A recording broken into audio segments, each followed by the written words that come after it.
Menurut Sir Eric Ashby 1972 tentang terjadinya 4 revolusi di dunia pendidikan, yaitu revolusi pertama terjadi pada saat orang tua atau keluarga menyerahkan sebagian tanggung jawab dan pendidikannya kepada orang lain yang secara khusus diberi tanggung jawab untuk itu. Pada revolusi pertama ini masih ada kasus di mana orang tua atau keluarga masih melakukan sendiri pendidikan anak-anaknya. Dari beberapa literatur seperti misalnya Sittler berusaha menelusuri secara historik perkembangan revolusi ini dengan mengemukakan bahwa kaum Sufi pada sekitar 500 sebelum Masehi menjadikan dirinya sebagai penjual ilmu pengetahuan, yaitu memberikan pelajaran kepada siapa saja yang bersedia memberinya upah atau imbalan. Revolusi kedua terjadi pada saat guru sebagai orang yang dilimpahkan tanggung jawab untuk mendidik. Pengajaran pada saat itu diberikan secara verbal atau lisan, dan sementara itu kegiatan pendidikan dilembagakan dengan berbagai ketentuan yang dibakukan. Dan yang revolusi ketiga muncul dengan ditemukannya mesin cetak yang memungkinkan tersebarnya informasi ikonik dan numerik dalam bentuk buku atau media cetak lainnya. Terus revolusi keempat berlangsung dengan perkembangan yang pesat di bidang elektronik, di mana yang paling menonjol diantaranya adalah media komunikasi, yaitu radio, televisi, tab, dan yang lain-lain, yang berhasil menembus batas geografi, sosial, dan politis secara lebih intens daripada media cetak. Itu yang 4 revolusi, 4 tahapan revolusi menurut Eric Weber. Panjang kalau dibaca semua. Oke. Berarti di sini tuh kan disertai penjelasan latar belakang. Latar belakangnya nih. Iya, latar belakangnya tadi dulu kan jual ilmu. Karena orang tua atau keluarga tidak mampu lagi membelajarkan anak-anaknya sendiri. Revolusi kedua terjadi, penyebab terjadinya revolusi kedua ini karena guru ingin memberikan pelajaran kepada lebih banyak anak didik dengan cara yang lebih cepat.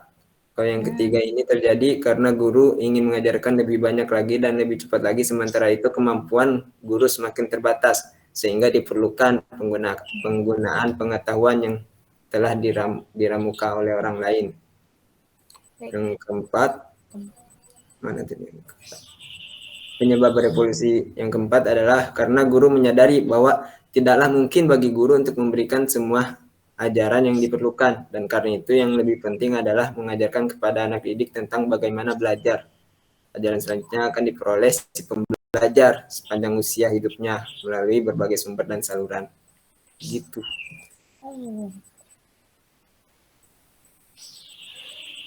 Jadi revolusi ini semua terjadi benar-benar sesuai kebutuhan dari kita sendiri sama guru yang ingin menyampaikan materi-materi kepada murid-muridnya.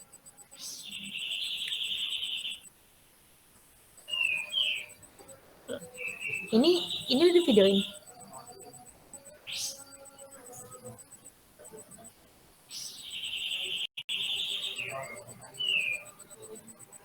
Selanjutnya itu setelah Anda mempelajari bahan presentasi kelompok 1, diskusikan hal-hal apa saja yang melatar belakangi masalah tersebut. Kemudian tuliskan solusi alternatif yang mungkin dilakukan untuk memecahkan masalah tersebut.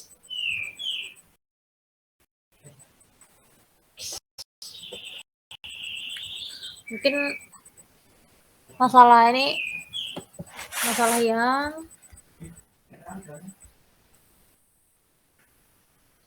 ini ya.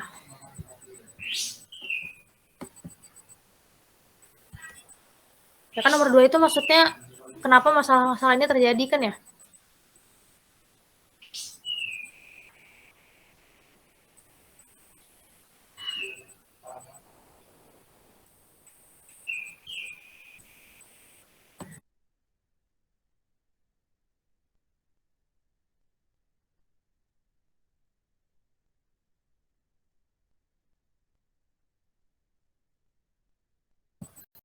Halo? Gimana yang lain? Ada yang mau menjawab?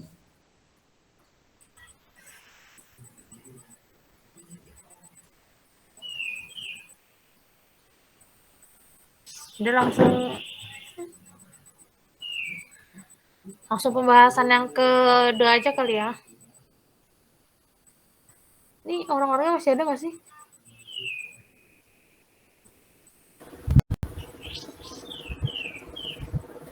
Oh.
Gunakan azan, maka kita istirahat dulu, oke?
Yang nomor 2 ini kan ininya masalahnya yang 6 ini. Iya. Kenapa semua 6 ini terjadi? Berarti yang nomor 3 mah yang kayak tadi gitu ya. Minim bahan pembelajaran kayak yang di pelosok-pelosok kan masih belum terjangkau gitu. Jadi Iya. solusinya mungkin adanya pusling gitu. Hmm. Buat yang lain, yang keterbatasan jumlah guru terampil. Mungkin Kalau karena karena apa ya? kayaknya mah kan banyak gitu ya guru yang lulus jadi sarjana guru gitu, terus jadi guru tapi lulusnya itu cuma gara-gara pengen lulus aja gitu, pengen lulus aja. Iya, iya, iya. Jadinya mereka mereka nggak bisa ngajar gitu. Kalau nggak ngajarnya itu kurang gimana gitu. Jadi muridnya sedikit yang paham gitu.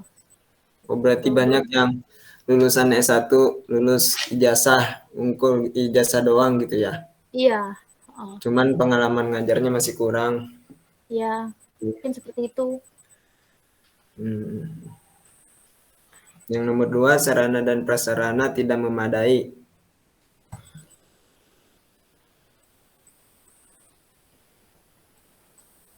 Mungkin mirip ya sama nomor tiga, minim bahan pembelajaran. Iya, Masalahnya itu kayak, karena karena yang di pelosok-pelosok itu. Terus, terus juga kalau di pelosok itu kan biasanya guru nggak kesana gitu kecuali kalau dia tuh PNS terus ditugasin ke sana gitu ya kan, jadi ya gitu kekurangan guru yang terampil buat ngajar. Terus karena jauh jadi guru-guru yang bagus tuh semuanya pada di kota gitu misalnya, sarana juga karena di pelosok jadi mungkin nggak kebagian anggaran gitu, jadi bisa jadi nggak kebagian anggaran dari mm, pemerintah. minim bahan pembelajaran juga seperti itu. Yang keempat, Jadi mahalnya dana pendidikan. Nah, ini nih, mahal dana pendidikan, betul. serba bayar. Mm-mm. Kayak kita Walaupun bentar-bentar bayar. walaupun Wika. pasti ada itu. Pendapatan ya, Tan. Mana sepatan? Kenapa? Itu mahalnya dana pendidikan. Mengapa tuh bisa mahal dana pendidikan? Padahal Banyak kan, yang korup. Itu aja. iya, padahal kan banyak apa pemerintah sering gitu ngasih dana ke lembaga-lembaga pendidikan. Tapi kenapa masih tetap mahal dana pendidikan?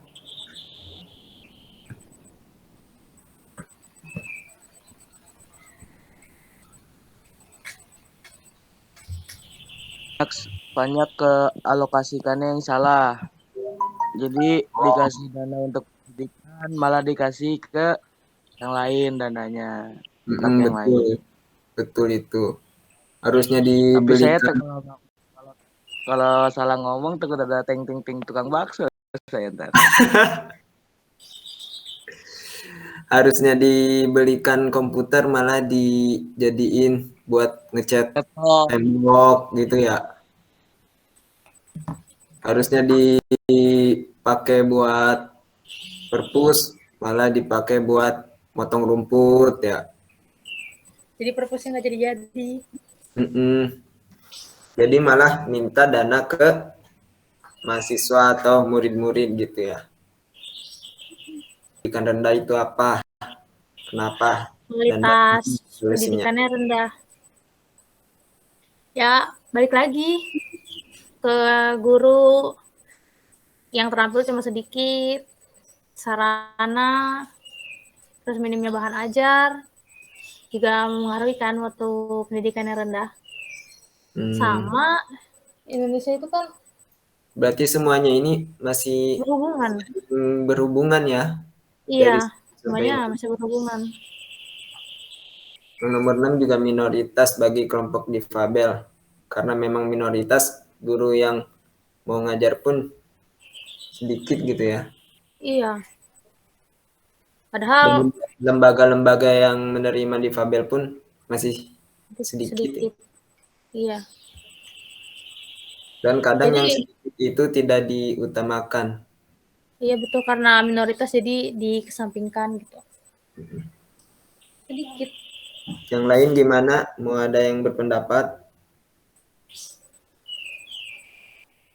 Mbak Alia, Puspa, Ica, Putri, Caca, Farid.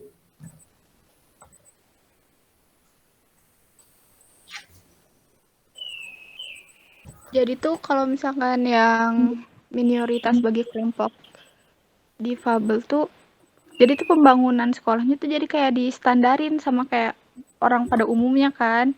Jadi mereka kesulitan buat Iya, akses. kesulitan untuk menerima prasarana sekolah yang udah dibentuk dari sananya, karena kan sekolahnya dibentuk untuk apa yang tidak difabel, kayak kan ada yang difabel harus pakai kursi roda tapi disediainnya tangga, butuh kamar mandi khusus tapi nggak ada kamar mandi khususnya. Iya betul tuh. Jadi emang benar-benar sulit banget difabel di sini ya, di benar-benar minoritas banget difabel di Indonesia itu. Kayak contohnya aja itu apa di suatu tempat bikin toilet sampai mengeluarkan anggaran 2,5 miliar kan kalau nggak salah di berita. Nah, itu dananya sampai 2,5 itu buat apa bikin apa WC doang gitu kan. Iya betul. Waktu itu ada ya mahal banget. Baru-baru ini juga ada apa namanya berita di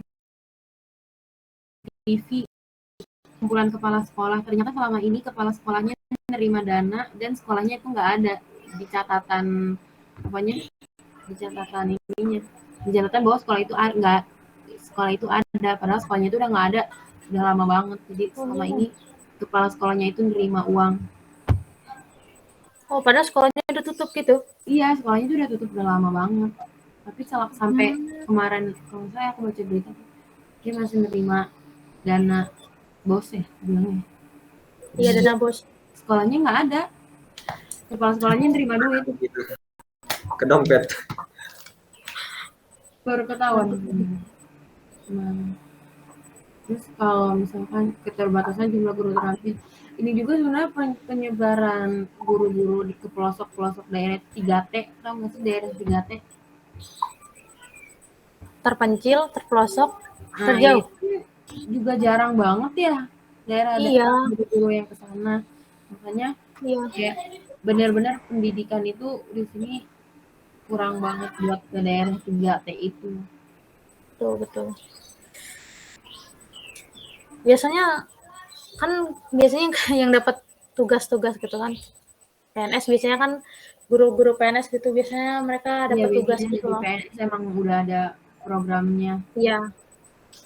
Tapi mereka yang jadi PNS juga kadang teh belum tentu ada guru yang terampil gitu. Belum tentu guru yang terampil. Gitu. Kadang guru yang terampil malah nggak jadi PNS. Ya semoga aja kita semua bisa menjadi tenaga pendidik yang terampil. Amin. Ya udah berarti ke diskusi yang nomor 3 apa deh? Nomor 3. Pada bahan presentasi, kelompok 1 menyajikan 5 contoh perubahan dalam pendidikan. Diskusikan apa saja yang melatar belakangi perubahan tersebut, serta tuliskan dukungan dan hambatan yang terjadi. Nah, perubahannya yang itu mana di yang 5 dari contoh? apa? Bentar, Dari contoh biasanya tetap muka. Ini latar belakangi karena kita adanya pandemi, ya kan? Ya. Jadinya kita online. Ya, terus kalau yang sebenarnya pendukungnya banyak ya kan, kita juga dipasok sama kadang-kadang sih ya dipasok sama pemerintah dapat kuota, mungkin beberapa juga ada yang dapat ada yang enggak, kayak aku nggak pernah dapat. Tapi kalau hambatannya emang banyak banget kan, dari segi sinyal, keterbatasan alat media, alat-alat kayak laptop, handphone kan juga terbatas kan. Itu contoh nomor berapa? Nomor 3. Nomor 2. Kan ada 5 contoh. Ya, itu salah satu contoh yang nomor 2. Ini nih, perubahan dalam proses pembelajaran. Nah, iya benar. Yang latar belakanginya itu kan pandemi ya kita ya. Iya, latar belakanginya pandemi. banyak kan angkatan sama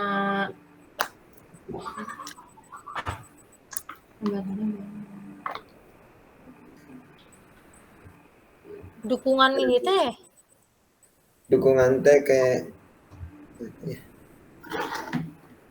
pendukungnya mungkin pemberian kuota gratis tapi tidak pernah dapat kuota. ya bisa jadi begitu. Kalau yang contoh nomor 1, perubahan dalam bahan belajar, perubahan dari buku teks menjadi e-book. Tapi masih sering buku teks juga kan kita ya? iya. Tapi e-book juga sekarang udah banyak. Tapi ada Ya, buku yang nggak ya. disediain Itu e-booknya. bayar sih ya, jadinya kita susah buat dapetin e-booknya. Iya, kalau harus bayar.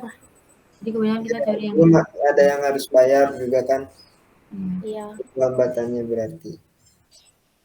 Terus kalau dukungannya? Jadi berubahnya buku teks ke e-book gara-gara apa? Ya karena kalau e-book kita bisa baca di mana aja. Nah, iya. Jadi nggak usah berat-berat.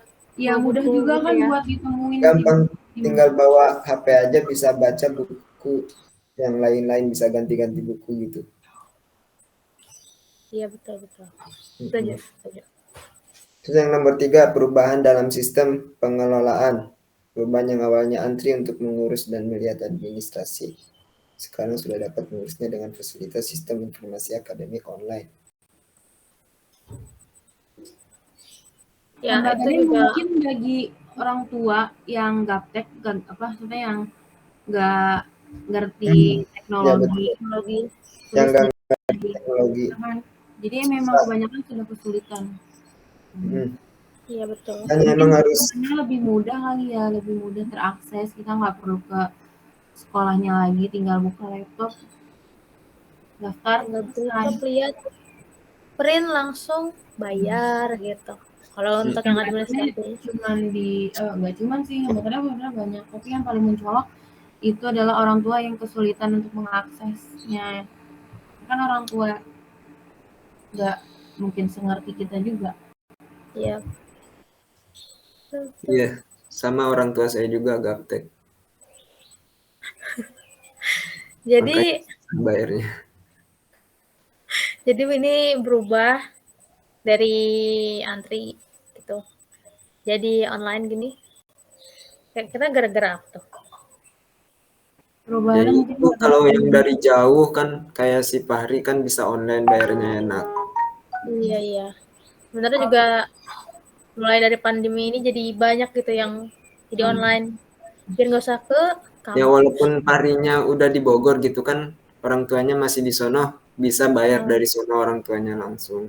ya Iya, hambatannya Ya itu yang gaptek gitu. Kalau Yang misalnya pertama gaptek, yang kedua anak-anak Malah itu kan stres ya biasanya- kalau di online sebenarnya kayak gini, dia dari kelas 1 online, kan harusnya kelas 1 tetap muka, main gitu jadi main sekolah. kayak anak-anak TK, masa anak-anak TK online kan agak online nih. gimana. Terus dari sinyal, ya kan nggak semua orang ada sinyal bagus. Iya betul. Terus dari uang, kan beli kuota juga uang. Iya. Terus ada bilang mau dikasih sama pemerintah tapi pemerintah, ada aja yang nggak kebagian. Rata pembagian. Iya. Gitu. Terus lanjut nih ya. Lanjut nomor 4. Apa itu? Perubahan dalam jenjang pengelolaan pendidikan. Jenjang pendidikan untuk SD, SMP, dan SMA dapat dilakukan seseorang dengan menggunakan homeschooling. Apa tuh latar belakang harus homeschooling? Homeschooling itu latar belakangnya itu untuk memudahkan orang yang bekerja. Misalkan kayak artis-artis gitu kan, dari kecil kan udah kerja. Jadi nggak bisa datang gitu ya. Jadi mereka sekolah di rumah. Homeschooling itu sebenarnya datang gitu ya. rumah. Jadi cuma diatur aja, misalkan belajarnya mau hari Senin, ya udah hari Senin dan Selasa, hari Minggu gitu. Tapi ya berarti hambatannya kurang ya temannya gitu. Iya, hambatannya Iya. Pengalaman sekolah. Dan homeschooling itu nggak murah, homeschooling itu mahal. Nggak semuanya bisa homeschooling. Iya, betul. Homeschooling itu ujiannya itu dia ujiannya paketan, nggak kayak kita. Paketan gimana tuh? Paketnya jadi kayak paket A, paket B, paket C gitu. Oh. Jadi kita ujian UN kan di Labcom, nggak itu Iya. tumpang Iya. lain.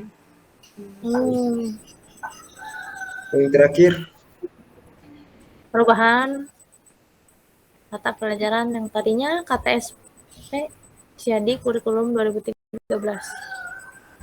Aku nggak terlalu merasakan ini, aku tidak mengerti. apa tak yang melatar belakangnya? Contohnya mata pelajaran komputer atau TIK sudah diintegrasikan dengan semua mata pelajaran lainnya. Berarti tuntutan zaman dong kalau TIK-nya. Iya, makanya berubah jadi kurtilas gitu sekarang. Kalau KTSP itu nggak ada pelajaran KTSP itu yang TIK ya? kuliahnya masih di kertas bukan sih? Ya, apa?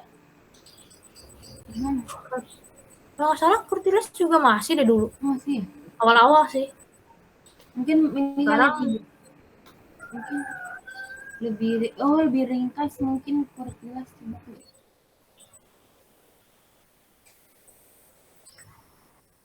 terus jam belajar kurtilas teh lebih banyak bukan sih? Enggak sih, di KTSP tuh lebih detail. Bedanya di kurtilas itu kayak lebih simpel aja gitu. Lebih Lebih ringkas gitu ya. dipahami. Makanya SD dijadiin tematik gitu kali ya. Tematik Iya, satu buku gitu. satu itu.